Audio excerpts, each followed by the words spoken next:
আল্লাহর নবী যাকে ভালো বলেছেন সে সবচাইতে ভালো। এখন এই ভালো যারা, এদের দাম কতখানি?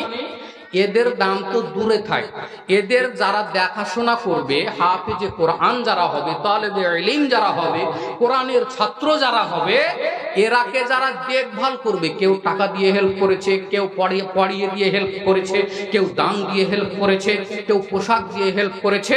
আল্লাহ পাক রব্বুল আলামিনের নবী বলছেন, আলান নবী সাল্লাল্লাহু আলাইহি ওয়াসাল্লাম মান কারাআল কুরআনা, যারা কোরআন পড়বে, কোরআনের শিক্ষা, কোরআনের ইলম, কোরআনের বিদ্যা অর্জন করবে, ওয়া আল্লামাহু, এবং অপরজনকে যে কটা আয়াত নিজে শিখেছে অন্যজন মুসলমানকে শিখিয়ে দেয়, ওয়া আমিলা বিহি, শুধু নিজে মানে অপরকে শিখায় না, নিজে শিখেছে আমলও করে, অন্যজনকে শিখিয়ে দেয়, আমলের কথা বলে।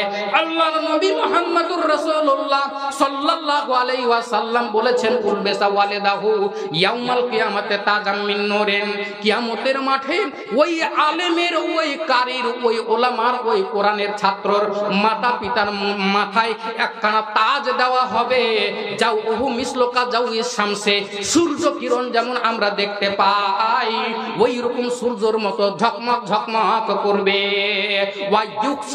ওয়া ইউকসা হুল্লাতানে, আর দুটি কাপড় পোশাক, একদম সম্মানের পোশাক পরানো হবে। বিমাম ইউকসানি হাজা, তাদেরকে জিজ্ঞাসা করা হবে এই পোশাক এবং তোমাদের মাথার তাজ কেন তোমাদের মাথায় দেওয়া হয়েছে, তোমরা পৃথিবীতে এমন কোন কাজ করেছিলে?